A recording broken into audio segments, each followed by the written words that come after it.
कैसे डेथ को अपनी को जान सकते हैं, कब होने वाली है, किस तरीके से होने वाली है, तो ऐसा कुछ टैरो में पता पड़ सकता है, पॉसिबिलिटीज है? डेथ से रिलेटेड क्वेश्चन ना ही टैरो रीडर पूछने देता है, ना ही उसका जवाब देता है। फ्यूचर के बारे में तो हर इंसान जानना चाहता है, लेकिन हम पास्ट के बारे में भी जानना चाहते हैं, तो इससे पॉसिबल है? बिल्कुल है, कभी कभी तो रीडिंग में खुद पता चल जाता है। इसमें क्या ब्लैक मैजिक भी पॉसिबल है कार्ड के माध्यम से? नहीं, बिल्कुल नहीं। ये ब्लैक मैजिक मुझे बहुत लोग पूछ चुके हैं। इनफैक्ट कुछ लोगों को तो टैरो रीडिंग ही काला जादू जल्दी टैरो में आने की क्या जरूरत है? नहीं सीख ली थी टैरो। नहीं, टैरो कार्ड है क्या, ये कैसे काम करता है, उसका इतिहास क्या रहा है? अर्ली 15th सेंचुरी में इटली में पाया गया था और उस टाइम पे किसी भी टाइप का स्पिरिचुअल कनेक्शन नहीं था। ऐसा नहीं लगता नहीं जैसे हम लोग टैरो के माध्यम से अंधविश्वास फैला रहे हो? तो कई तो है, मतलब अभी हो सकता था कि कुछ अच्छा और होना चाहिए था भविष्य में, लेकिन कार्ड ने कुछ मिसगाइड कर दिया। अपनी ही उस बिलीफ से कनेक्ट करके अपने लिए गाइडेंस ले सकते हो, तो वो कैसे आपको मिसगाइड कर ही नहीं सकता। परसेंटेज वाइज लिया जाए, थोड़ी कैलकुलेशन की जाए, तो कितने परसेंटेज टैरो सही हो जाता है? आप 100% लेके चलो। बिलीफ का एक खेल है और कुछ भी नहीं है। नमस्कार फ्रेंड्स, कहानी आपकी जुबानी में आपको एक बार फिर से स्वागत है। आज हम बात करेंगे टैरो की, टैरो कार्ड के बारे में बात करने के लिए आज हमारे साथ हैं मिस नैन्सी। नैन्सी से जानेंगे इस टैरो कार्ड की रहस्यमयी दुनिया के बारे में।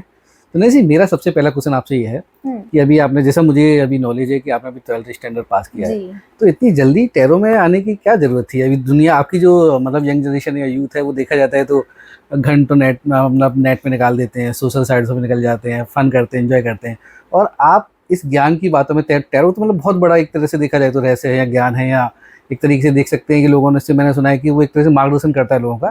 तो आप इस जर्नी में कैसे आ गए?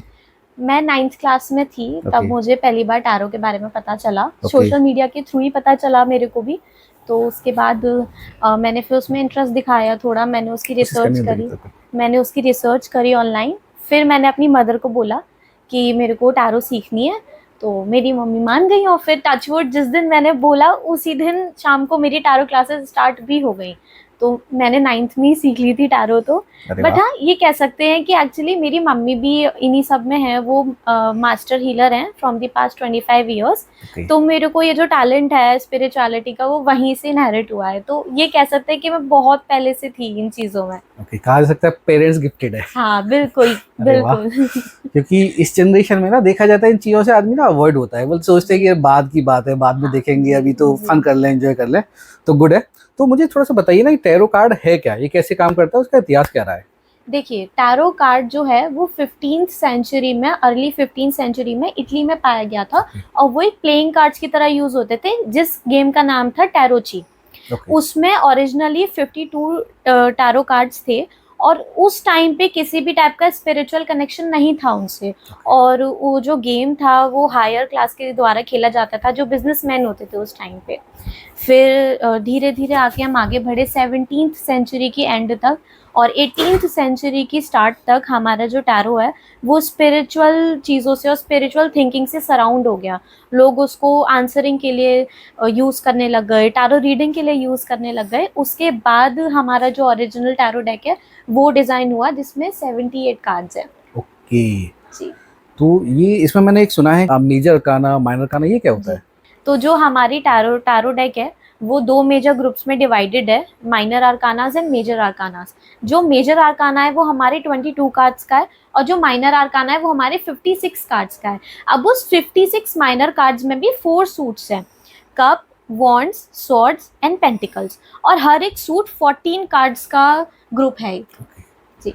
ओके, तो ये टैरो जो कार्ड होते हैं, ये क्या मार्गदर्शन करते हैं या फिर हम लोग को सिर्फ एक रास्ता दिखाते हैं, या फ्यूचर प्रेडिक्ट कर देते हैं कि आपके साथ ये होने वाला है? देखिए, टैरो रीडिंग ज़्यादातर हमें गाइडेंस देने के लिए ही इस्तेमाल किया जाता है, क्योंकि जो फ्यूचर प्रेडिक्शन है वो तो एक तो आपके बिलीव्स पे बहुत ज़्यादा फोकस करता है। अगर टैरो कार्ड में फ्यूचर प्रेडिक्शन हो भी गई लेकिन आपको उस पर यकीन नहीं हुआ, तो ज़्यादातर या तो वो आगे चल के आपके साथ होगा ही नहीं जो टैरो कार्ड में आया, या फिर अगर हुआ भी तो आप उसे देख नहीं पाओगे। तो ये कहना सही रहेगा यहाँ पे कि टैरो रीडिंग जो है वो गाइडेंस की तरह ज़्यादा यूज़ किया जाता है। ओके, अगर फ्यूचर प्रेडिक्शन को छोड़ा जाए और हम उसको सिर्फ गाइडेंस के तौर पे यूज कर सकते हैं, गाइडेंस के तौर पे, जैसे एक एग्जांपल ले लेते हैं। हाँ, जैसे मैं अपने ऊपर ही एग्जांपल लेता हूँ। अभी मैं थोड़ा सा एक भंवर में फंसा हुआ हूँ। मैं भी जॉब करता हूँ, मैं जिस कंपनी में जॉब करता हूँ बढ़िया चल रही है, सब कुछ है। 5 साल से अप्रोक्स 5 साल हो गए मुझे इसमें जॉब करते करते। अभी मैं स्विच करने की सोच रहा हूँ, दूसरी कंपनी से मेरे पास ऑफर भी आ गया है। लेकिन मेरे दिमाग में एक उधेड़बुन चल रही है कि यार ज्वाइन करूं या पुरानी कंपनी में रुकूं या ज्वाइन करूं, तो ऐसा कुछ प्रिडिक्शन हो सकता है इसमें? बिल्कुल, आपने जो मुझे अभी बताया कि आपको दो मेन चीजों में इश्यूज हैं कि नई कंपनी ज्वाइन करूं या पुरानी में ही रहूं। बिल्कुल। तो आपको पता है आपके लिए बेसिकली क्या सही है एज अ ह्यूमन, लेकिन तब भी आप एक डिसीजन नहीं ले पा रहे, तो यहाँ टारो आपके लिए सबसे बेस्ट रहेगा। Okay. टारो आपको दोनों रास्तों में लेके जाएगा। वहां पे आप जब रीडिंग कराओगे वो दोनों रास्तों पे लेके जाके आपको दिखाने का पूरा ये एक एक एक तरीके से इमेज क्रिएट कर देगा आपके आगे कि ये अगर इस रास्ते पे गए तो ऐसा रहेगा और इस रास्ते पे गए तो ऐसा रहेगा। फिर एंड में वो ये भी बताएगा कि आपके लिए कौन सा रास्ता सही है Okay. और उससे रिलेटेड आगे फ्यूचर में कितने बेनिफिट्स हो सकते हैं। तो आपके केस में तो बिल्कुल टारो रीडिंग बहुत यूजफुल रहेगी। ओके, तो ये तो बहुत अच्छी चीज़ है कि हम जहाँ भी भवन में फंसते हैं, लाइफ जी। चेंजेस कभी कभी डिसीजन होते हैं और हमें बिल्कुल एक तरह से ब्लैंक हो जाते हैं या जी। ब्लाइंड हो जाते हैं कि यार पता ही नहीं आगे क्या होने वाला है। हाँ जी। तो वहाँ पे फिर हमको टैरो की कहीं ना कहीं हेल्प लेनी चाहिए। एज ए टैरो रीडर बनने के लिए किन किन बातों का ध्यान रखना जरूरी है? क्या हर कोई टैरो रीडर बन सकता है या ये गॉड गिफ्टेड या पेरेंट गिफ्टेड है कि पेरेंट्स हमारे घर आ रहे हैं तो उन्होंने हमें सिखा दिया, तो ऐसा कुछ है या हर एक इंसान सीख सकता है? हर एक इंसान सीख सकता है, बस आपको यकीन होना चाहिए उस पे। अगर आप ये सोचो, मतलब बहुत लोग इसलिए भी रीडिंग सीखते हैं कि टारो रीडिंग बहुत ट्रेंड में चल रहा है, हम Okay. आगे चल के उससे पैसा कमा लेंगे। अगर आप इस इंटेंशन से सीखोगे तो कभी नहीं सीख पाओगे। टारो रीडिंग सीखने के लिए बेसिक चीज है उस पे विश्वास होना। अगर उस पे विश्वास है तो कोई भी टारो रीडिंग सीख सकता है। ओके, तो बेसिकली देखा जाए तो जस्ट लाइक एजुकेशन है। Yes, अगर आप बिल्कुल। एजुकेशन शिद्दत से करना चाहते हो तो आप बिल्कुल, डेफिनेटली बिल्कुल उसको अचीव कर कर सकते लोगे, हो। बिल्कुल। तो टैरो रीडिंग में जैसे हमारी जो एजुकेशन होती है तो हमें इसके लिए भी प्रॉपर कोई गाइडेंस चाहिए, गुरु वगैरह चाहिए, या फिर हम यूट्यूब के माध्यम से भी आजकल लोगों में बड़ा चलन है कि बस यूट्यूब पे सारी चीज़ें डॉक्टर भी बन जाते हैं, सीख लेते हैं। तो ऐसा क्या है, मतलब प्रॉपर गुरु की गाइडेंस जरूरी है या ऐसे ही सीख सकते हैं यूट्यूब वगैरह से भी? देखिए, यूट्यूब पे भी तो किसी टारो रीडर ने वीडियो डाली होगी, बिल्कुल। तो आप उनसे सीख रहे हैं तो वो भी तो आपके गुरु ही हो ना। बिल्कुल। फर्क इतना है कि आप किसी गुरु के पास जाके उनसे पर्सनली कांटेक्ट करके सीखो जी। या यूट्यूब पे वीडियो से सीख लो। आपको किससे कनेक्ट कर रहा है वो ज्यादा इंपॉर्टेंट है, बट हाँ, गाइडेंस की तो बिल्कुल जरूरत पड़ती है। ओके। क्योंकि 78 कार्ड्स में से आपके सामने कोई एक कार्ड आ रहा है और एज अ रीडर अगर आप ही कंफ्यूज हो कि उसका मतलब क्या है तो आप रीडिंग कैसे करेंगे? रीडिंग कैसे करोगे? ओके। मैंने इसमें टैरो में सुना है कि जो कार्ड होते हैं वो हमारी एनर्जी से जुड़ते हैं, ऐसा बिल्कुल। कुछ, ये कैसे काम करता है? देखिए, टैरो की एक तो अपनी कोई एनर्जी नहीं होती, ठीक वो है। दो जनों से इफेक्ट होता है। पहला जो रीडर है यानी ठीक है। कि हम, ठीक और है। दूसरा जिसकी रीडिंग हो रही है। तो जो टैरो है, जो रीडर है, वो टैरो कार्ड्स को सामने वाले की एनर्जी से कनेक्ट करता है ताकि उसकी चीजों की रीडिंग की जा सके, उसके क्वेश्चन का आंसर मिल सके, उसके ऑरा में जितनी भी परेशानियां उसको खोल के देखा जा सके। ओके। तो टैरो रीडिंग पूरी तरीके से जो क्वेश्चन करने आ रहा है उसकी एनर्जीज पे बेस्ड होती है और जो रीडर है उसके एनर्जीज पे बेस्ड होती है। ओके। नैन्सी, क्या टैरो का यूज हम सेल्फ रियलाइजेशन, मेडिटेशन में कर सकते हैं? बिल्कुल कर सकते हैं। देखिए, मेरे को तो 5 साल हो गए टैरो रीडिंग करते करते, तो उसमें कितनी बार ऐसा केस आया है जहाँ पे मैं एज अ रीडर, मेरे को भी रीडिंग की जरूरत पड़ती है क्योंकि हूँ तो मैं ह्यूमन ही, है ना। मैं कहाँ जाऊंगी अब अपना जीवन यापन लेके। तो मैं टैरो के पास गई, मैंने उनसे अपने लिए गाइडेंस ली, मेडिटेशन में अपनी ही टैरो एनर्जी को रिकॉल किया। क्योंकि देखो, एनर्जी स्पिरिचुअल लेवल पे कहीं ना कहीं एग्जिस्ट जरूर करती है, उसको देखने की बात है। किसी को वो किसी शेप में देखेगी, किसी कलर में देखेगी। जिस शेप में मैं अपनी टैरो रीडिंग एनर्जी को इमेजिन कर सकती हूँ मेडिटेशन में, उस चीज को इमेजिन करके मैंने वहां से आंसर लिया, उसका मेडिटेशन किया, तो बिल्कुल किया जा सकता है।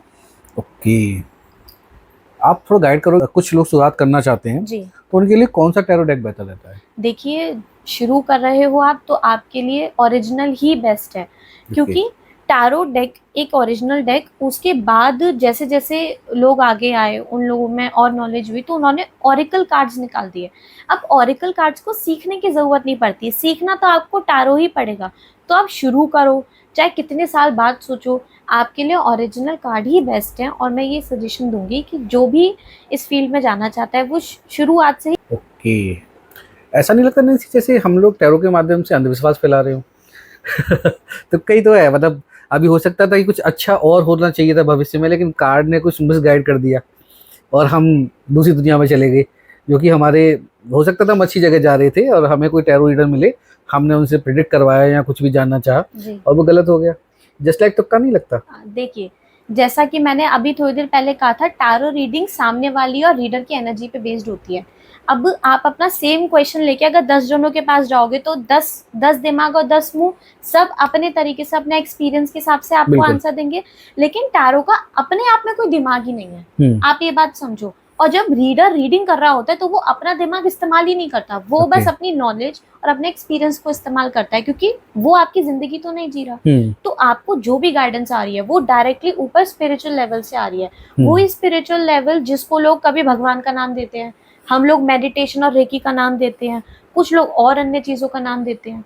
तो जब आप अपनी ही उस बिलीफ से कनेक्ट करके अपने लिए गाइडेंस ले सकते हो तो वो कैसे आपको मिसगाइड कर देगा? कर ही नहीं सकता। टैरो में एक नॉर्मल व्यक्ति कैसे क्वेश्चन पूछे, इसे तो पता भी नहीं होता है कि उसको सही प्रॉपर गाइडेंस मिले। देखिए, क्वेश्चन पूछने के लिए सबसे इम्पोर्टेंट होता है कि आपको पता होना चाहिए आप क्या पूछना चाह रहे हो, क्लियर होना चाहिए। पहला तो आपके मन में अगर 1000 चीजें चल रही हैं, आप बोलना कुछ और चाह रहे हो, सोच कुछ और रहे हो, तो आप रीडर को एक क्लियर मैसेज कन्वे नहीं कर रहे। क्योंकि देखो, रीडर भी तो कनेक्ट कर रहा है कार्ड से, वो रीडिंग करेगा, तो उसके लिए आपका क्वेश्चन समझना बहुत जरूरी है कि आप पूछना क्या चाह रहे हो, क्योंकि वो ही अपनी एनर्जी को फ्लो करके टैरो तक वो चीज पहुंचाता है। तो एक तो विजन क्लियर होना चाहिए और आपके थॉट्स क्लियर होने चाहिए, एक तरह से शब्द जो हैं आपके बहुत सटीक होने चाहिए, और दूसरा विश्वास होना चाहिए। ये दो मेन है। अगर इन दोनों में से कोई भी एक चीज नहीं है आपके अंदर या आपके मन में, तो टैरो रीडिंग आपको नहीं फल सकती। नैन्सी, जैसे हमारे भारत देश की अगर हम बात करें तो हमारा बहुत प्राचीन हमारे पास ग्रंथ हैं। जैसे अगर देखा जाए तो ज्योतिष है, बिल्कुल, न्यूमरोलिस्ट भी होते हैं, कुछ लोग हाथ देके भी भविष्यवाणी कर देते हैं। तो इतनी सारी चीज़ें हमारे पास ऑलरेडी हैं, फिर हमें इसमें टैरो की ऐसी स्पेशल आवश्यकता क्यों लगती है कि हमें टैरो में भी जाना चाहिए? देखिए, जैसे न्यूमरोलॉजी, ज्योतिष और जो पाम रीडिंग होती है, वो सभी किसी ने निकाली। अब जो टैरो रीडिंग है वो मेनली क्रिश्चियनिटी से जुड़ी हुई होती है, तो वो क्रिश्चियन जो धर्म है उससे निकल के एक मोडालिटी आ गई विच इज टैरो। तो टैरो को बिल्कुल अलग डील करने की जरूरत नहीं है। उन टैरो को भी आप बाकी सारी चीजों की तरह ही डील करो कि एक लाइन ज्योतिष होता है, एक लाइन न्यूमरोलॉजी होता है, एक लाइन कुंडली होता है, तो एक लाइन टैरो भी होता है। अब जिसको जिससे कनेक्टेड फील होता है वो उसके पास जाए। इसमें मुझे जो लगा, जैसे अभी आपने एक बात कही थी कि 10 लोगों से बात करेंगे तो 10 दिमाग 10 मुंह जी। तो ऐसे ही क्यों ना हम, अगर हमें कुछ लगता है कहीं भी कंफ्यूजन हो रहा है तो हमें टैरो की तरफ गए, ज्योतिष की तरफ भी जा सकते हैं, हाँ। जो पामिस्ट है उनके पास भी जा सकते हैं, हाँ। और फिर एक बीच का डिसीजन ले सकते हैं कि यार जहाँ पे हम लोगों को इक्वलिटी ज्यादा मिल रही है तो ऐसा भी कर सकते हैं। देखिए, ये जो बहुत लोग करते हैं ये चीज कि टैरो पे भी चले गए, कुंडली भी पढ़वा ली, पाम रीडिंग भी करा ली, कुछ लोग फेस रीडिंग तक कराते हैं। लेकिन अक्सर उन लोगों के साथ ऐसा होता है कि उनको सबसे अलग अलग जवाब मिलते हैं। ये बड़ी समस्या।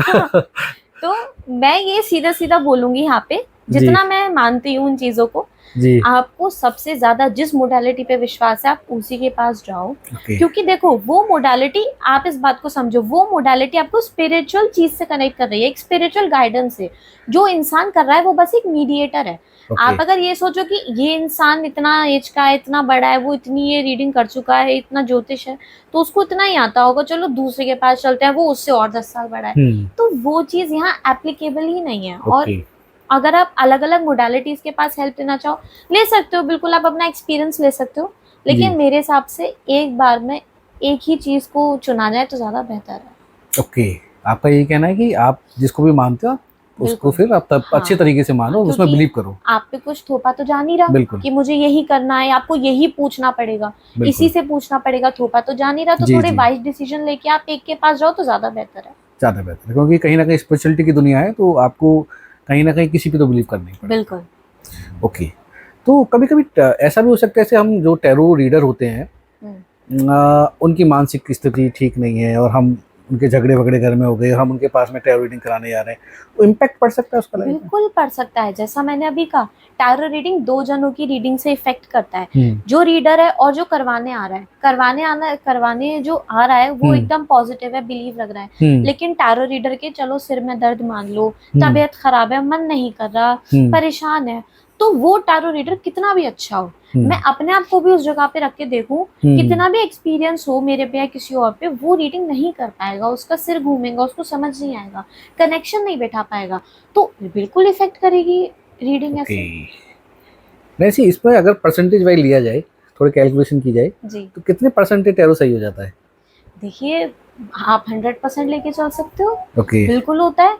ये सब जितना भी है कि टैरो इतना एक्यूरेट गया, टैरो इतना एक्यूरेट नहीं गया, ये सब बिलीफ का एक खेल है और कुछ भी नहीं है। ओके। क्योंकि जो ऊपर डिवाइन से मैसेज आ रहा है वो कभी गलत नहीं हो सकता। जैसा मैंने कहा, आप अपने एक तरह से भगवान से ही पूछ रहे हो कि आपको करना क्या है। यहाँ पे बस भगवान ने एक टैरो कार्ड बना के दे दिया और एक मीडिएटर दे दिया, इंसान। अब रीडिंग तब गलत जाती है तब जो रीडर है वो कनेक्ट नहीं कर पाया कार्ड से। होता है ऐसा कभी कभी, जैसा आपने अभी बोला कि रीडर का सिर में दर्द है या उसका मूड नहीं है, तो रीडिंग बिल्कुल इफेक्ट करेगी। तो वो यही केस होगा, रीडिंग कर तो देगा, वो चार्ज भी ले लेगा, लेकिन रीडिंग जब सही नहीं जाएगी तो हुआ ना, फिर आपका गुडविल खराब हुई। तो यहाँ पे आप टारो कार्ड्स को दोष नहीं दे सकते फिर। ओके जी। ऐसा भी पॉसिबल है कि मैंने आपसे रीडिंग कराई, हाँ जी, फिर मैंने किसी दूसरे टैरो रीडर से रीडिंग कराई, डिफरेंस आ सकता है? बिल्कुल आ सकता है। आप उस देखिए, है तो दो इंसान ही अलग, मेरा एक दिमाग उसका एक दिमाग। मैं जितना समझ पाई कार्ड्स को, वो जितना समझ पाया। और कुछ केसेस में ऐसा भी होता है कि रीडिंग मेरे साथ हुआ है ये काफी बार। जो मेरे क्लाइंट्स होते हैं वो एक बार में एक दो टैरो रीडर से कराते हैं, तो कुछ लोग की तो एकदम मैच कर जाती है कि मैम आपने जो बोला वो ही उसने बोला, तो मैं काफी करेक्ट कर पाया। और कुछ केसेस ऐसे भी होते हैं जहाँ पे कनेक्ट ही नहीं कर पाए कि मैम हमने उनसे कराई थी, वो तो नहीं ये बोल रहे थे लेकिन आप ही बोल रहे हो। तो मैं यहाँ इस केस में यही बोलूंगी, आपको जिसकी रीडिंग ज्यादा एक्यूरेट लगे और जिसकी रीडिंग बाय हार्ट टच हो, उसी पे भरोसा करो तो ज्यादा बेहतर है। और अगेन, बार बार लोगों की तरफ भागना या हर 4 जनों की तरफ भागने का कोई फायदा नहीं है। ओके नहीं, इसमें कार्ड में हीलिंग भी पॉसिबल है?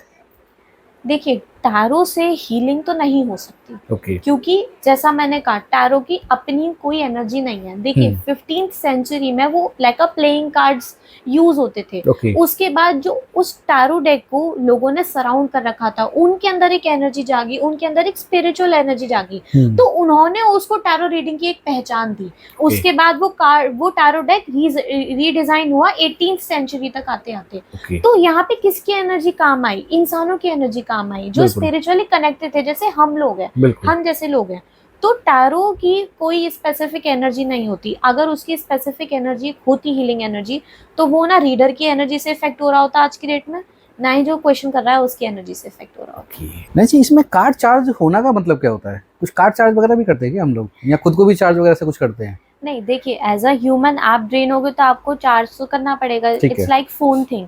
बट टैरो डेक को चार्ज करना, इट्स लाइक वो ना, जैसे मैंने कहा, टैरो की कोई अपनी स्पेसिफिक एनर्जी नहीं होती। तो अगर इसे बहुत ब्रॉड लेवल पे देखें तो उसको ना चार्ज की जरूरत है, ना उसे डिचार्ज होने की जरूरत है, क्योंकि उसके अंदर कोई एनर्जी नहीं है। आपने रीडिंग की, आप उसे ऐसे ही रख के चले गए, बस वो ब्लैंक हो गए एकदम। अब आप डिस्चार्ज फील कर रहे हो, आपको लग रहा है कि यार मेरे अंदर एनर्जी नहीं है अभी, तो आपको टैरो कार्ड्स भी डिस्चार्ज ही फील होंगे। फिर बस फर्क इतना है, उनकी पर्सनली कोई एनर्जी, हमारी एनर्जी से सारा कुछ होने वाला है, सब कुछ।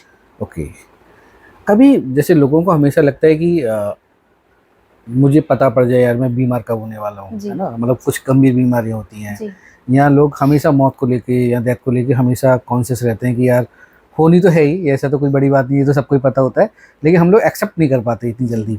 बस जब लोग कोई खत्म हो जाता है तो उसके साथ जाते हैं तो 1-2 मिनट लगता है कि हाँ हम भी मरने वाले हैं, उसके बाद में खत्म हो जाता है। तो इसको क्यूरियोसिटी भी रहती है हमेशा कि हम कैसे डेथ को अपनी को जान सकते हैं, कब होने वाली है, किस तरीके से होने वाली है। तो ऐसा कुछ टैरो में पता पड़ सकता है, पॉसिबिलिटीज है? देखिए, प्रेडिक्शन को लेके तो बिल्कुल पता चल जाता है रीडर को। कुछ केसेस मेरे साथ ऐसे हुए हैं, क्लाइंट की चीज़ों के बारे में कुछ ऐसी चीज़ें पता चल जाना जो उसको बताने लायक नहीं है। लेकिन आप अपनी डेथ के बारे में आपको पता पड़ जाए या आपको रीडर बता दे, वो गलत है। वो नहीं हो सकता। अच्छा, क्यों नहीं हो सकता? आप इस तरीके से एक एग्जाम्पल के तौर पे समझते हैं। अगर टैरो में आ गया कि आप 30 की उम्र में स्वर्गवास हो जाएगा आपका, आप हो 25 ईयर्स के, अब आपने अपनी लाइफ में एक प्लान बना रखा था कि 40 की ईयर्स तक ये करूंगा, 50 तक ये करूंगा और फिर चैन की जिंदगी जीऊंगा। अरे अब तो 30 साल में मर रहे हो, अब क्या करोगे? तो आपके कर्म बदल गए, सब कुछ बदल गया। आप जो इंसान की तरह जिंदगी जी रहे थे, आप जो खुद की तरह जिंदगी जी रहे थे, पूरी बदल दी आपने। क्यों? क्योंकि आपको एक रीडिंग पे दिख गया कि मैं 30 साल की उम्र में मरने वाला हूँ। तो क्या हुआ? उस एक रीडिंग से आपने अपने पूरे कार्मिक को बदल दिया, आपने अपने पूरे कर्मों को बदल दिया, सब कुछ बदल दिया, जो कि गलत है। आप अगर चीजों को इतना ज्यादा चेंजेस लेके आओगे एकदम से, जो चेंजेस ज्यादातर आपसे कनेक्ट भी नहीं करते। आप जो आप हो वो उसमें एग्जिस्ट ही नहीं करते वो चेंजेस, तो कैसे आप फल जाओगे? नहीं फल पाओगे। अगर आपको ये यकीन हो कि उन 5 सालों में मैं मरने वाला हूँ, तो इंसान ताकि पूरा ना बदल जाए या फिर वो डर ना जाए, एक तरह से एक नेगेटिव एनर्जी उसको कैच ना कर ले, या फिर वो बिल्कुल बदल के अपनी चीजों को बिल्कुल ना खत्म कर ले, इसलिए डेथ से रिलेटेड क्वेश्चन ना ही टैरो रीडर पूछने देता है, ना ही उसका जवाब देता है। ओके, तो इसको पर्दे में रहने दिया जाए। हाँ, जब होने वाली चीज है, ये जेन्युइन चीज है, जब होगी जब होती रहेगी। इट्स लाइक पर्दे में रहने दो, पर्दा ना उठाओ। पर्दा ना उठाओ, सही बात है, ये गाना भी फिल्म बिल्कुल फिट बैठता है। तो कुछ कार्ड ले लेना नैंसी। हाँ जी बिल्कुल। अच्छा, इसी कार्ड से स्टार्ट करते हैं, डेथ वाले से। ये डेथ कार्ड क्या होता है? डेथ कार्ड का मतलब इसका नाम इतना खतरनाक है। हाँ, ये बहुत हुआ है मेरे साथ, रीडिंग में आ गया डेथ कार्ड, तो मैम डेथ कार्ड का मतलब क्या है जी? मरने वाले हैं क्या? नहीं, मरने नहीं वाले। जी। इसका मतलब होता है न्यू बिगनिंग्स। देखो डेथ का मतलब क्या है? कोई चीज खत्म हो गई, वो बिल्कुल एग्जिस्टेंस से खत्म हो गई। क्या होता है, हमारी सोल नहीं कभी मरती, शरीर मरता है। हमारा ये शरीर छोड़ के सोल दूसरे शरीर में जाएगी, तो एक और न्यू बिगनिंग हो गई उस सोल के लिए। तो द डेथ कार्ड में यही शो होता है कि आप जो एक चीज को कर रहे थे, कांस्टेंट जो आपकी लाइफ में चल रही थी, वो एक सिचुएशन या वो एक कार्य खत्म होने वाला है, समाप्त होने वाला है, वो पेड़ मुरझाने वाला है, अब नया पौधा उगने वाला है, तो उस पौधे पे फोकस करो। तो द डेथ कार्ड का मतलब होता है न्यू बिगनिंग्स, ना कि मौत।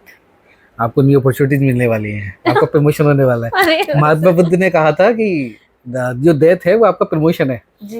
तो इसको ऐसे भी ले सकते हैं कि यार ठीक है, अब देखेंगे ये वाला तो काम पूरा हो गया जीवन का, अब कुछ नए जन्म में जाए कुछ नया करते हैं। बिल्कुल। तो इसको ऐसे भी ले सकते हैं, या फिर कुछ हो सकता है हमारे काम खत्म हो गए, उनको नया कुछ काम मिलेगा, तो उसको ऐसे सोचा जा सकता है।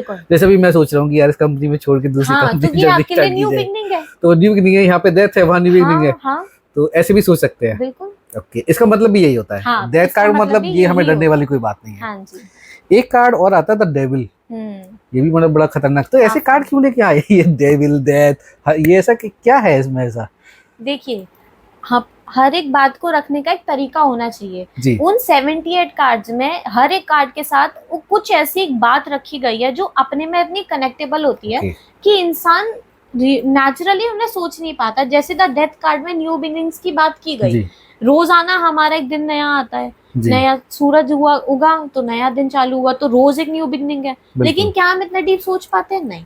तो द डेविल कार्ड भी हमें डिटैचमेंट दिखाता है। बेसिकली द डेविल कार्ड में भी ये बात कही गई है कि आप जो इतना दुनिया से इतना अटैचमेंट रखते हो, उनके साथ जो अपनी चीजों को फुलफिलमेंट की सोचते हो, या फिर जो होता है ना लोग क्या सोचेंगे, तो वो एक नेगेटिव अटैचमेंट है उन 4 लोगों से मेरा, कि वो 4 लोग मेरे बारे में क्या सोचेंगे अगर मैं ये करूंगी तो उसी डिटैचमेंट की बात करता है द डेविल कार्ड।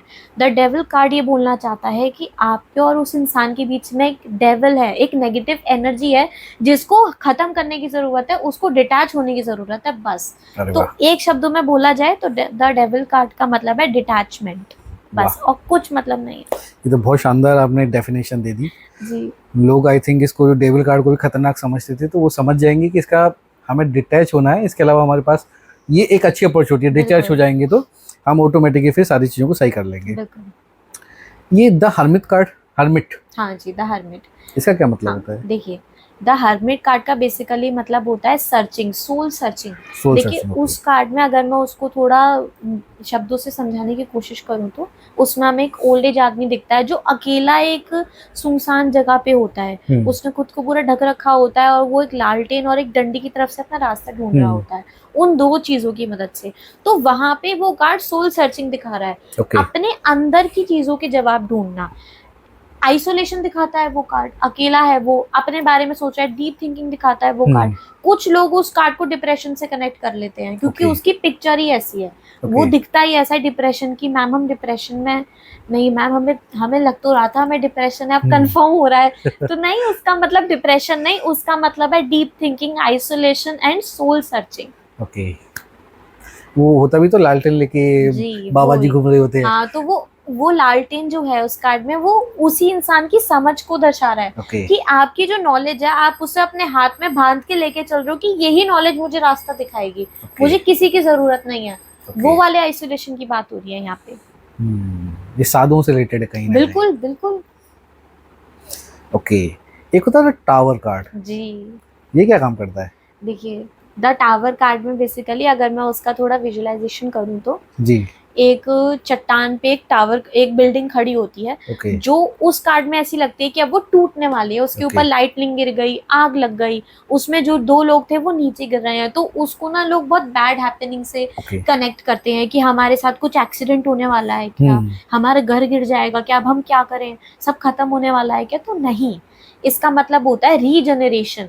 देखो आप इसको इस तरीके से समझो, आपने एक बेस तैयार किया था, ओके। ठीक है, उस बेस के ऊपर आप एक घर बना रहे हो। अब आप भूकंप आया, अर्थक्वेक आया और वो घर ढह गया, लेकिन बेस तो वही है, तो अब आप उस घर को रीजनरेट करोगे, एक एक ईंट जोड़ जोड़ के उसको दोबारा बनाओगे। बस उस कार्ड का मतलब ये होता है, रीजनरेशन होता है, उसका मतलब एंड नहीं होता, सब कुछ खत्म नहीं हो रहा। घर टूट गया, उससे आपको कुछ सीख भी मिली, लेकिन जो बेस था वो तो वो आपके पास रहा ना अब भी। बस ये द टावर का कार्ड का मतलब होता जी। है। द फूल कौन सा कार्ड है? ये फूल कौन सा वाला है? देखिए द फूल कार्ड जो है वो हमारे टैरो डेक का सबसे पहला कार्ड है इन मेजर आर्कानास। द फूल का बेसिकली मतलब होता है इनोसेंस, हैप्पीनेस। जो हैप्पीनेस हमें बच्चों में देखने को मिलती है। आप बच्चों को नोटिस करिए अपने घर में, वो कुछ ऐसी ऐसी बातें करते हैं, भोंदू जैसी बातें, भोंदू जैसी हरकतें हैं, जो कोई बड़ा करेगा तो बेवकूफ लगेगा, लेकिन उनपे वो अच्छी लगती है, क्योंकि क्यों, वो एक इनोसेंस हैप्पीनेस दिखाती है, एक ऐसी हैप्पीनेस जो किसी भी दुनियादारी की चीज से इन्फ्लुएंस्ड नहीं है। तो द फूल का मतलब यही होता है, इनोसेंस, एक ऐसी हैप्पीनेस जो किसी से भी इन्फ्लुएंस्ड नहीं है और आप अपने ही धुन में चलते जा रहे हो। बेसिक मतलब तो उसका वो होता है।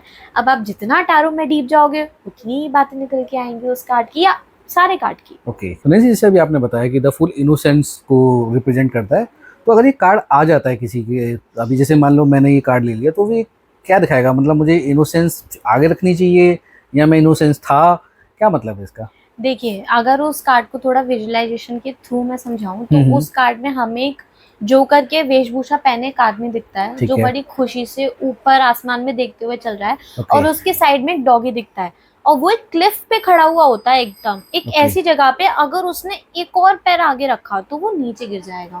बिल्कुल क्लिफ से नीचे गिर जाएगा, लेकिन वो डॉग उसे बचा रहा होता है। तो उस कार्ड में हमें क्या देखने को मिला, जो इंसान था जिसको द फूल बोला जा रहा है वो बहुत खुश है, यहाँ से इनोसेंट हैप्पीनेस दिख गई, लेकिन अपने आगे के रास्ते को नहीं देख रहा। वो उसको ये पता ही नहीं चल पा रहा कि मैं क्लिफ पे खड़ा हूँ और जो मेरा पैर अभी एक हवा में, अगर मैं उसे नीचे करने की कोशिश करूंगा तो मैं जमीन पे नहीं डायरेक्ट नीचे गिरूंगा, क्योंकि आगे जमीन ही नहीं है मेरे लिए।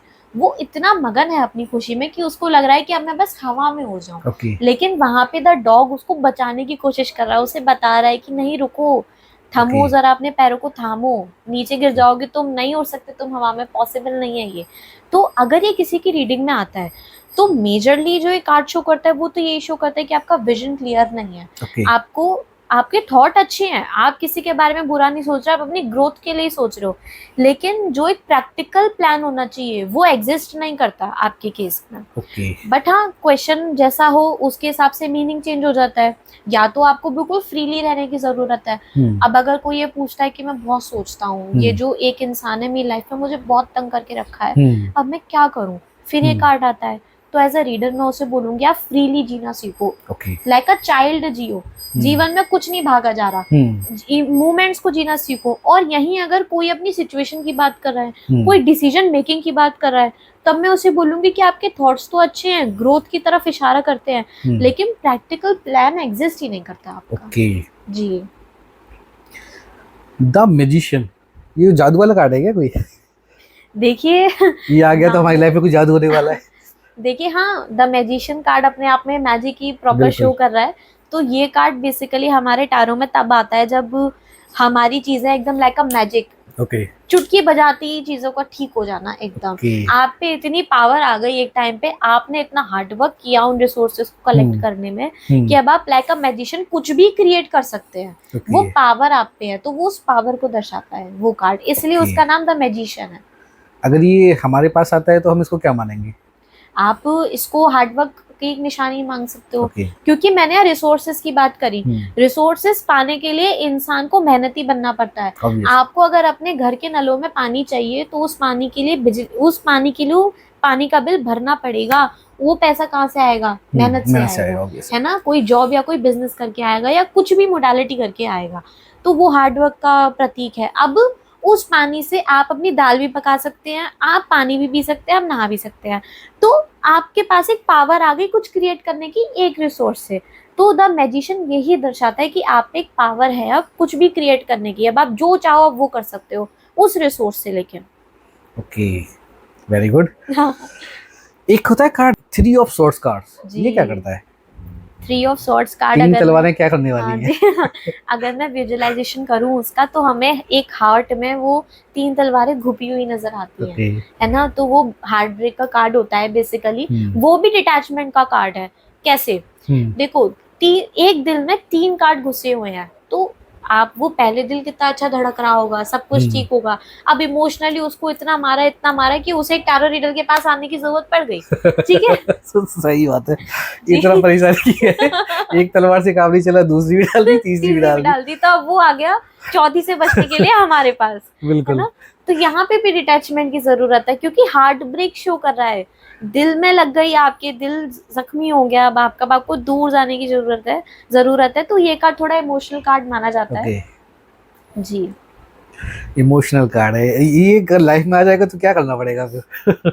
आगे बढ़ो लाइफ से, एक जगह अटके मत रहो। जो चीजें छोड़ दो, आगे मूव ऑन करो। कुछ भी हुआ आपके साथ, जितना भी बुरा हुआ, उसको ठीक करने का या उस चीज का एक सबक लेने, उस इंसान को सबक मिलने का अपना एक अलग समय आएगा। तो प्रकृति आप आप उसका वेट नहीं कर सकते। Forget it. जी बिल्कुल, मूव ऑन, प्रकृति पे छोड़ दो जी। ओके।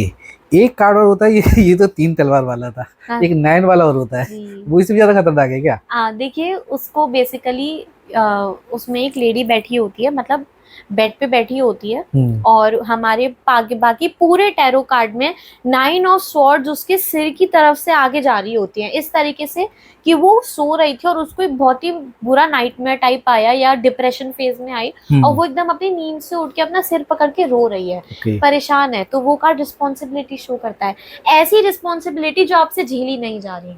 तो उस कार्ड में आप पॉजिटिव थिंकिंग को कर सकते हो कि आप पॉजिटिव थिंकिंग प्रमोट करता है वो कार्ड, है ना? क्योंकि उस कार्ड में एक ऐसा डिप्रेशन शो किया जा रहा है, जो लेडी को पता है कि मेरे साथ ऐसी चीजें हो रही है, क्योंकि उसको अपना नाइटमेयर याद है, इसलिए वो रो रही है उसको सोच के, लेकिन उससे दूर भागने का उस पर कोई रास्ता नहीं है। इसलिए 9 ऑफ स्वॉर्ड्स को थोड़ा डिप्रेशन कार्ड, और कुछ लोग पूछते हैं कार्ड आता है ना, तो वो थोड़ा डर जाते हैं देखिए। लेकिन डरने की बात नहीं है, सब कार्ड की अपनी कहानी होती है। इसकी कहानी है कि आप पॉजिटिव चीज़ों पे बहुत फोकस करने की ज़रूरत है। एक होता है ना, अपनी परेशानियों से दूर भागने के लिए या उनसे खुद ना परेशान होने के लिए अपने जीवन में अच्छी चीज़ों पे ध्यान देना बहुत जरूरी है। हर कार्ड की एक कहानी, कुछ ना कुछ बताते हैं, बिल्कुल, वही आपको रास्ता दिखाते हैं जी। नैन्सी, एक कार्ड होता है 5 ऑफ कॉइंस जी। ये क्या पैसे के बारे में बताता है, क्या मिलने वाला है कुछ? देखिए, वो बेसिकली 5 ऑफ पेंटिकल्स होता है। पेंटिकल्स अपने में, जैसे मैंने बताया था, माइनर आर्काना की एक सूट होते हैं, तो उस एक सूट का नाम होता है पेंटिकल। तो पेंटिकल्स बेसिकली फाइनेंशियल और इकोनॉमिकल चीजों के बारे में ही बात करता है। तो एक तरीके से कहा जा सकता है कि हाँ, वो पैसे का कार्ड है। लेकिन वो जो कार्ड है वो ना लॉसेस को ज्यादा शो करता है, क्योंकि अगर मैं उसका विजुअलाइजेशन करूं तो 2 लोग जो एक तरीके से अपाहिज नजर आ सकते हैं हमें उस कार्ड में, वो आगे चल रहे होते हैं और उनके पीछे एक दीवार होती है जिसमें एक बड़ी चमकीली और सुंदर विंडो बनी होती है, जिसमें वो 5 पेंटिकल्स होते हैं। तो यहाँ ये 2 चीजें दर्शाते हैं। पहली, उस विंडो से अगर आप दुनिया देखोगे तो वो कितनी रंगीन दिखेगी, लेकिन जब आप उस विंडो से हट के उस दीवार के थोड़ा दूर आके दुनिया देख रहे हो तो वो कितनी काली अंधेरे से भरी, और आपको 2 अपाहिज लोग दिख रहे हैं। तो वहाँ पे वो 2 चीजों का रूप, कॉइन के 2 रूप बता दिए, पेंटिकल के 2 रूप बता दिए। तो यहाँ पे एक गाइडेंस ये आती है कि आपको थोड़ा आउट ऑफ द बॉक्स सोचने की जरूरत है। जितना आप परेशान हो रहे हो, जितना आप अपने लॉस को लेके रो रहे हो अपाहिजों की तरह, उतना लॉस तो आपको हुआ ही नहीं है। अभी दुनिया देखो कितनी रंगीन है, हर एक रंग में आपको कोई एक मतलब निकल के आएगा। आप काले रंग के पीछे ही क्यों पड़े हो? बस उस विंडो को खोलो, इसका एक ये मतलब निकल के आता है। और दूसरा मतलब ये होता है कि आप अपने लॉस पे इतना ज्यादा स्टक हो चुके हो कि वो विंडो के आगे देखने की इच्छा ही नहीं रखते, चाहते ही नहीं हो, क्योंकि जो 2 लोग अपाहिज लोग हैं वो बस आगे बढ़े चले जा रहे हैं, साइड में देख ही नहीं रहे। तो इच्छा ही नहीं रखना चाह रहे आप कुछ चीजों की ठीक होने का, तुम कैसे होंगी? कैसे होगा? आपको उस ऑरा से बाहर निकलने पड़ेगा। जी बिल्कुल। नैन्सी, ये हम जैसे आप कार्ड रीडिंग करते हैं तो कार्ड रीडर के लिए क्या ये कुछ चक्रास वगैरह भी करने पड़ते हैं क्या, बैलेंस वगैरह? बिल्कुल नहीं, नहीं देखिए, चक्रास बैलेंस करना और ये क्या एनर्जी को बैलेंस करना, ये बहुत डिफरेंट टॉपिक्स हैं। अब मेरे को तो नॉलेज है क्योंकि मेरा जो बैकग्राउंड है, फैमिली बैकग्राउंड, जैसे मेरी जो मदर है वो इन्हीं चीज़ों में है, तो मैं इन चीज़ों का ख्याल रखती हूँ। अब कोई नॉर्मल इंसान टैरो रीडिंग सीखने आ रहा है और उसको चक्रा के बारे में पता ही नहीं है, तो फिर अगर उसके लिए ये बात तो बिल्कुल खारिश हो गई कि चक्रा बैलेंस करने पड़ेंगे, आपको नॉलेज ही नहीं है, अब वो चक्रा के बारे में अलग पढ़ने जाए, सीखने जाए, तो उसके लिए तो झमेला खड़ा हो गया। तो यहाँ पे टैरो के लिए आपको किसी भी एक्स्ट्रा एफर्ट्स की जरूरत नहीं है, बस आपको उन पे विश्वास हो और आप फिजिकली और मेंटली हैप्पी हो तो रीडिंग कर सकते हो। तो रीडिंग कर सकते हैं, मतलब आपको माइंडली कहीं ना कहीं पीसफुल माइंड आपका रहना चाहिए। मतलब टैरो रीडिंग के लिए आपको कोई और स्पिरिचुअल मोडालिटी की जरूरत नहीं पड़ेगी। Okay, very nice. ये तो अच्छी चीज़ है कि हमें अदरवाइज चक्रा बैलेंस करने के लिए इतनी सारे थॉटिकल या फिर देखा जाए तो बहुत सारे एक्सरसाइजेज हैं कि हो ही नहीं पाता, पॉसिबल ही नहीं हो पाती है। बस हाँ, ये बात मैं जरूर कह सकती हूँ, जिनके चक्रास बैलेंस हैं, जैसे मैं, I am a healer also apart from tarot reader, I am a Akashic reader too and a healer too, I practice in Reiki also. तो मैं अपने चक्रास को बैलेंस रखती हूँ पूरे टाइम, अपने पर्सनल बेनिफिट्स के लिए भी रखती हूँ। तो यहाँ पे मेरे एक्सपीरियंस के साथ साथ एक ऐसा डिवाइन एनर्जी भी कनेक्ट हो गई जो मुझे और पुश करते towards a perfection, towards a perfect reading. तो वहां पे ये एक्स्ट्रा बेनिफिट आपको जरूर दे सकता है, नो डाउट। चक्रा बैलेंस है तो आपको कहीं ना परफेक्शन की तरफ आप कहीं ना कहीं ऑटोमेटिक चले जाते हो। जी, बहुत डिवाइन एनर्जी आपको हेल्प करती है। डिवाइन से काफी अच्छा कनेक्शन बैठता है फिर आपका। Very nice. इसमें क्या ब्लैक मैजिक भी पॉसिबल है कार्ड के माध्यम से? नहीं, बिल्कुल नहीं। ये ब्लैक मैजिक मुझे बहुत लोग पूछ चुके हैं, इनफैक्ट कुछ लोगों को तो टैरो रीडिंग ही काला जादू लगता है। ओके। देखिए, टैरो रीडिंग करने के लिए आपको सामने वाले की परमिशन की बहुत जरूरत है। वो मेरे से रीडिंग कराने आ रहा है तो वो ऑटोमेटिकली मुझे अपनी परमिशन दे रहा है। अब मैं घर बैठे बैठे सोचूं कि मैं उस चौथे इंसान की, उस तीसरे इंसान की रीडिंग कर दूं, तो वो पॉसिबल नहीं है, मैं कनेक्ट ही नहीं कर पाऊंगी उसकी रीडिंग से। क्योंकि टैरो रीडिंग उसकी एनर्जी से इफेक्ट हो रही है ना, उसकी एनर्जी रीड कर रही है। लेकिन ब्लैक मैजिक में आप कोई परमिशन की बात नहीं करते। ब्लैक मैजिक में तो आपने सोचा मुझे उस इंसान का कुछ ये करना है और वो बस हो जाता है। तो यहाँ पे टैरो से ब्लैक मैजिक तो नहीं हो सकता। ओके, ब्लैक मैजिक में हम लोगों ने देखा है तो बाल चाहिए, हाँ जी, कपड़े चाहिए। टैरो रीडिंग में ऐसा कुछ नहीं चाहिए। हमें आपकी कोई भी अस्तु वस्तु का जरूरत नहीं है, हमें बस आपकी हाँ की जरूरत है और आपके सवाल की जरूरत है। बहुत अच्छी लाइन कही आपने, हमें कोई अस्तु वस्तु की जरूरत नहीं है, सिर्फ आपकी परमिशन की चाहिए, हाँ चाहिए। हाँ जी। इसमें मेरा एक नैन्सी क्वेश्चन ये आता है कि जैसे टैरो रीडिंग कोई किसी के बिहाफ पे करा सकता है क्या? बिल्कुल करा सकता है। जैसे तो वहाँ परमिशन कौन देगा, वो थर्ड पर्सन? नहीं, देखिए आप इस तरीके से लीजिए, आपकी फैमिली है, आपकी वाइफ है, ठीक है, आप हमारे पास आए अपना क्वेश्चन लेके, अब मनी मन आपके बारे में आए कि चलिए अपनी वाइफ के बारे में भी पूछ लेते हैं, ठीक है, उसको ये परेशानी है, तो बिल्कुल यहाँ पे देखो, एक तो एक कनेक्शन बैठा हुआ है आप दोनों के बीच में, काफी क्लोज कनेक्शन बैठा हुआ है आप लोगों के बीच में। और कुछ ब्लड लाइन से रिलेटेड भी करा लेते हैं, जैसे मैं अपने ब्रदर, अपने सिबलिंग की कराना चाहूँ, अपने मदर की कराना चाहूँ, फादर की कराना चाहूँ, तो मैं करवा सकती हूँ। वहां पे मेरे पे एक कनेक्शन मौजूद हो गया ना। टैरो रीडिंग को तो एक कनेक्शन की जरूरत है ना, बिल्कुल। बस हाँ, वहाँ कुछ नियम आते हैं, जैसे रीडर को उसका नाम जानने की जरूरत है कि आप कौन से इंसान की कराना चाह रहे हो, उनका नाम क्या है, और आप उनके बारे में सोचो। आपको नाम के अलावा मुझे कुछ नहीं बताना, ना आपको मुझे उनकी फोटो दिखानी, ना आपको मुझे उनकी एज बतानी, एक क्वेश्चन बताना है बस। बिल्कुल बताइए, मैं एज अ रीडर आपको जवाब दूंगी, बस आपको उनसे अंदर ही अंदर कनेक्टेड रहना है। बस हमें कहीं ना कहीं उनसे कनेक्टेड रहना है, मनी मन उनका नाम वगैरह कुछ याद करते रहना है, तो वो फ्रिक्वेंसी पे कनेक्ट हो जाती है। वैसे इसमें ऐसा भी पॉसिबल है जैसे कि कुछ लोग कार्ड, जैसे मैं अभी आपके पास आया, मैंने निकलवा लिया, मैंने उनके ब्याह पे निकलवा लिया, थर्ड पर्सन के ब्याह पे। कभी ऐसा भी है कि बंदा कोई बाहर बैठा है, आपसे वीडियो कॉल के माध्यम से उसने कनेक्ट किया और कार्ड उस समय तो वो नहीं निकलवा पाएगा, तो कार्ड क्या उस समय उसके ब्याह पे आप निकालते हैं, क्या करते हैं? हाँ बिल्कुल, काफी आजकल तो पूरा ऑनलाइन का जमाना है, सब डिजिटली चीजें देखते हैं, दुनिया दूर दूर से लोग कनेक्ट करते हैं। तो टैरो रीडिंग, मैं फिर कहूंगी, टैरो रीडिंग बस एनर्जी पे इफेक्ट करती है। मैं उनके सामने बैठी हूँ, उनके साथ कॉल पे हूँ, उनका क्वेश्चन सुनते सुनते मैंने कार्ड्स को शफल किया, उस शफल करने में मेरे कार्ड्स ने उनकी एनर्जी कैच कर ली, बस। अब कोई भी उठाए उनके बदले आके, तीसरे जना भी आके उठा ले, लेकिन वो उन्हीं से कनेक्टेड रहेंगे क्योंकि पूछा उन्होंने ही है, और मैं उन्हीं के बारे में सोच के ही उनकी रीडिंग कर रही हूँ। तो ऑनलाइन तो लोग ऐसे ही कराते हैं, हम उनके बिहाफ पे कार्ड उठाते हैं और वो ऑनलाइन होते हैं, हमारे साथ देख रहे होते हैं कौन सा कार्ड आया, क्या रीडिंग आई। तो बहुत अच्छी चीज़ है कि हम लोगों को जाने की भी ज़रूरत नहीं है। बिल्कुल। अदरवाइज़ आपकी लाइफ बिजी है, आप नहीं करा पा रहे, तो आप डायरेक्ट फ़ोन करिए, वीडियो हाँ, कॉल करिए, बिल्कुल, आप अपनी कहीं भी जो भी प्रेडिक्शन है आपको चाहिए लाइफ के लिए, तो वो आप करा सकते हैं। बिल्कुल। तो बहुत एक अच्छी चीज़ आपने बता दी। अदरवाइज़ होता क्या है कि जैसे ज्योतिष में मैंने सुना, ज्योतिष खैर मैं इसको बुरा नहीं मान रहा, लेकिन वहाँ पे एक पूरी कैलकुलेशन चाहिए होती है हाँ, ना? बिल्कुल, कुंडली चाहिए होती है, बिल्कुल। कुंडली नहीं है तो फिर प्रेडिक्शन है आपका वो कहीं न कहीं ऊपर-नीचे हो सकता ऊपर-नीचे है। हो जाता है, टाइमिंग और चाहिए होती है बिल्कुल, बिल्कुल बर्थ में। टाइमिंग चाहिए होती है। आजकल तो खैर पॉसिबल है, लेकिन मेरी जनरेशन या मुझसे जो पुरानी वाली जनरेशन है, वहाँ पे तो ये सब चीज़ें डेट ऑफ बर्थ भी एक्चुअल नहीं पता होती थी पेरेंट्स को, तो वो डिफ़िकल्टीज़ हो जाती थी। लेकिन इसमें ऐसा कुछ नहीं है कि आप 100 साल का बंदा भी पूछ सकता है, और न्यू बॉर्न बेबी 2, 4, 6 साल की बंदे की भी अगर बच्चे की हमें रीडिंग करानी है, तो वहाँ हाँ, भी हम आराम से रीडिंग हाँ, करा सकते हैं। हाँ, बिल्कुल। Very good. नहीं जी, जैसे हर इंसान को ना एक जिज्ञासा रहती है कि हम अपने फ्यूचर के बारे में तो हर इंसान जानना चाहता है, लेकिन हम पास्ट के बारे में भी जानना चाहते हैं।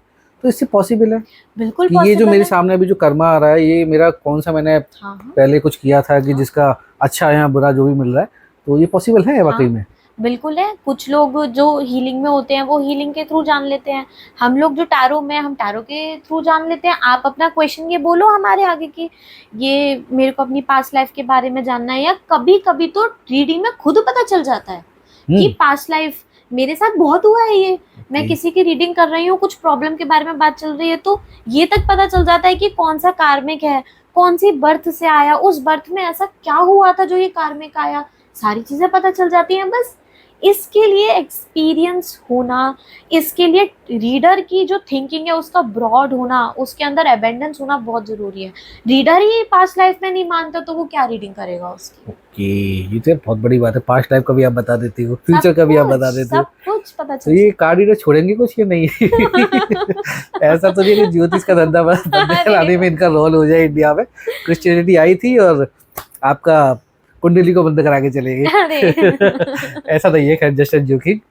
तो ये पास्ट लाइफ का जो आप बताते हो, ये कैसे है? थोड़ा-सा इसको एक्सप्लेन और करोगे? हाँ, देखिए, जैसे मोस्टली जो पास्ट लाइफ की रीडिंग्स होती हैं, वो हुँ, किसी कार्मिक को देखने के लिए होती हैं, ओके। ठीक है? और उसी से रिलेटेड हीलिंग्स भी होती हैं, जैसे पास्ट लाइफ रिग्रेशन हुँ, हीलिंग हो हुँ, गई। उसमें हम उस पास्ट लाइफ में जाके आपके साथ कुछ हुआ तो उसको हील करके आते हैं। ओके। उस प्रॉब्लम को, उस फीलिंग को हील कर देते हैं, ताकि वो फीलिंग जो अब आपकी लाइफ में इफ़ेक्ट दे रही है, उसका हुँ, इफ़ेक्ट कम हो जाए धीरे-धीरे, ओके। है ना? तो टैरो में क्या होता है, आप अपनी कोई प्रॉब्लम बता रहे हो हुँ, कि हुँ, मैं काफ़ी एफर्ट्स डाल रही हूँ इस चीज़ में या डाल रहा हूँ, हुँ, लेकिन रिजल्ट नहीं आते मुझे। ये ओके। बहुत होता है स्टूडेंट्स और हार्ड ऑब्वियस है, वर्कर्स के ऑब्वियस, साथ ऑब्वियस। होता है। तो बिल्कुल। उनकी जब रीडिंग करो तो रीडर को ये पता चल जाता है उसमें, देखिए कि ये कार्मिक चीज़ है। हुँ, देखिए प्रॉब्लम्स में भी काफ़ी अनेक रूप होते हैं। कार्मिक प्रॉब्लम एक अलग होती है, स्पिरिचुअल प्रॉब्लम एक अलग होती है, सेल्फ प्रॉब्लम एक अलग होती है ना? तो यहाँ पे कार्मिक के अगर एक प्रॉब्लम की बात करूँ, मेरे को पता चल गया कार्मिक प्रॉब्लम है। अब मैं उसके बारे में ये भी जान सकती हूँ कि उसका पास्ट लाइफ कैसा था, कहाँ ओके। से ये आया, तो मैं वो क्वेश्चन करूँगी। कभी-कभी खुद ही रीडिंग में पता चल जाता है कि ये कार्मिक था, इस पास्ट लाइफ से आया था। रीडिंग से ये तक पता चल सकता है कि आपका पास्ट लाइफ में नाम क्या था। अरे वाह! हाँ जी, हमने करी है ऐसी रीडिंग, काफ़ी रीडिंग कोई की है। ऐसा कोई ऐसी स्टोरी सक्सेस मतलब आप शेयर हाँ, करना बिल्कुल, चाहोगे? बिल्कुल। मेरे ही एक है, मेरे ग्रुप का ही, एज ग्रुप का ही एक फ्रेंड है मेरा, हाँ, उसकी रीडिंग की थी मैंने। तो उसका ना कार्मिक स्पेसिफिकली करियर से रिलेटेड काफ़ी स्ट्रॉन्ग था, ओके। है ना? तो जब उसकी रीडिंग करी, तो हुँ, रीडिंग में ये खुल के आ गया कि ये जो तुम इतनी मेहनत करते हो लेकिन सफलता नहीं मिल पा रही, हुँ, हुँ, एक अंदर से जो फीलिंग आ रही है कि यार सब मेहनत करके निकाल लेते हैं, अकेला मैं ही क्यों फँस के रह गया? बिल्कुल। वो कार्मिक कहाँ से आया? इस हुँ, पास्ट लाइफ से आया। ओके, अब देखिए, जो नाम वाली प्रिडिक्शन है ना, उसके लिए पर्सनली मुझे ऐसा लगता है कि आपको बहुत एक्सपीरियंस की ज़रूरत है। ओके। क्योंकि मैंने भी एक ही दिन में नहीं सीख लिया था नाम ऐसे ही बोल देना झटपट मुँह से कि हुँ, ये हुँ, नाम है क्या उसका करके। हुँ, उसके लिए मुझे काफ़ी प्रैक्टिस की ज़रूरत पड़ी। ओके, तो उसमें नाम आया धीरे-धीरे, अल्फ़ाबेट्स डिकोड हुए टैरो के अंदर ओके। धीरे-धीरे। अच्छा, ये जो नाम की चीज़ है, हुँ, ज़्यादातर मुझे ऐसा लगता है कि रीडर की पर्सनल बिलीव और पर्सनल स्पिरिचुअल लेवल पे भी बहुत फ़ोकस करता है, ओके, क्योंकि ये सारी चीज़ें क्राउन से कनेक्ट होती हैं। ओके। मैं उसका ऑरा पढ़ सकती हूँ क्योंकि उसने मुझे वो परमिशन दी थ्रू टैरो। हुँ, उस टैरो को करते-करते मेरा ऑरा भी ओपन हो गया। मेरा क्राउन चक्रा, अगर मैं चक्रा की बात करूँ तो क्राउन चक्रा और थर्ड आई चक्रा एक्टिवेट होके कैच कर रहा है उसकी चीज़ों को, ताकि मैं अपनी रीडिंग को और एनहांस कर सकूँ। ओके, तो उसी कैचिंग में नाम भी आ गया इंसान ओके। का। मैंने लोगों की बर्थ डेट बताई है टैरो रीडिंग करते अरे करते। वाह। मैंने लोगों के फोन के पासवर्ड बता दिए टैरो रीडिंग करते करते। लोगों के जैसे होता है ना, लवर का, क्रश का नाम तक बता रखा है अरे रीडिंग वाह, करते करते। ये तो जादू एक तरीके से। तो ये क्या मतलब कोई सिंबल के रूप में आता है, क्या विजुलेशन होता क्या है? बस एक इंट्यूशन आती है बहुत स्ट्रॉन्ग। अच्छा, अगर इंट्यूशन आती हाँ, है। मैंने बोला ना कैच, ऑरा ओके। कैच कर रहा है, ऑरा उसकी एनर्जी को कैच कर रहा है, तो एनर्जी के साथ साथ चीजों को भी तो कैच करेगा ना। अच्छा, यहाँ पे सबसे बड़ी बात है, जिसकी मैं वो रीडिंग कर रही थी वो ओपन था, वो ओके। चाहता था मुझे ये चीजें पता चली तो पता चली।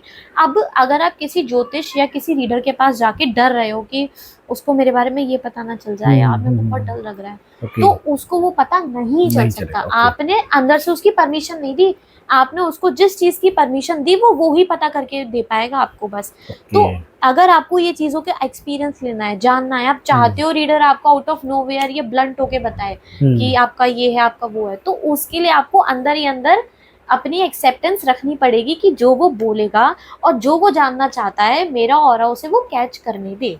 सबसे इम्पोर्टेंट होती हैं ये चीजें इन केसेस में। आपको लॉक लगा के नहीं रखना है, आपको बिल्कुल लॉक हाँ, ओपन कर देना है लॉक कि एकदम ओपन, सारे बिल्कुल। ताला चाबी साइड रख के सारे दरवाजे खोल के रख दो, अगर रीडिंग का एकदम भरपूर आपको एंजॉयमेंट बेनिफिट्स लेना है तो। बिल्कुल। वैसे देखा जाए तो ये भी एक डॉक्टर वाली ही देखा जाए तो थेरेपी बोल दो या पैथी बोल दो, कि यहाँ पे भी हमें बिल्कुल ओपन रहना पड़ेगा, सारी चीजें डॉक्टर से आप छुपा नहीं सकते। हाँ तो जी, ऐसी आपको अगर अपना प्रेडिक्शन सही कराना है, फ्यूचर सही जानना है या पास्ट में सही जानना है, तो आपको फिर बिल्कुल ओपन तो रहना ही पड़ेगा। बिल्कुल। नहीं जी, इसमें ऐसा भी पॉसिबल है कि जैसे बहुत सारे लोग ना भूत प्रेत पकड़ लेते हैं, हाँ जी, तो भूत प्रेतों को भी कैसे पकड़ा, क्या हुआ, उनके पास्ट में जाके सही किया जा सकता है क्या? देखिए ये जो जैसे भूत प्रेत जो है वो एक नेचुरल एनर्जी का ही एक पार्ट है, लेकिन लोग उसको अक्सर गलत तरीके से देख लेते हैं। आप इस तरीके से समझो पहले तो कि भूत होते क्या है, उनसे डर क्यों लगता है लोगों को। अगर मेरे को एक जानवर से, अगर मैं अपनी लाइफ की बात करूं, अगर मुझे किसी छुपकली से डर लग रहा है, तो मेरे को डर के बारे में जब मैं डर शब्द कहीं लिखूंगी और सोचूंगी, तो पहले मुझे छुपकली ही दिखेगी और कुछ दिख नहीं सकता मुझे उसके अलावा, क्योंकि मेरे मन में ही वो बैठी हुई है। तो लोगों को डर के नाम पे भूत प्रेत दिखते हैं बस। अब पास्ट लाइफ में अगर ऐसा कुछ कनेक्शन है भूतों का, प्रेतों का, तो वो तो केसेस पे रखता है काफी ज्यादा, क्योंकि ब्लैक मैजिक एग्जिस्ट तो करता है। मैं इसमें बिल्कुल विश्वास रखती हूँ, क्योंकि जब पॉजिटिव एनर्जी है तो नेगेटिव एनर्जी भी एग्जिस्ट करती है, दोनों साइड एग्जिस्ट करती है तराजू की। तो उससे रिलेटेड कोई केस है तो उसकी रीडिंग, उसकी हीलिंग बिल्कुल अलग लेवल पे चली जाती है फिर। ओके। नहीं जी, ऐसा नहीं लगता कि आपकी जो बातें लोग सुनेंगे तो उन्हें एक मोटिवेशन मिल रहा है, आप कह रहे हो कि टैरो सीखो?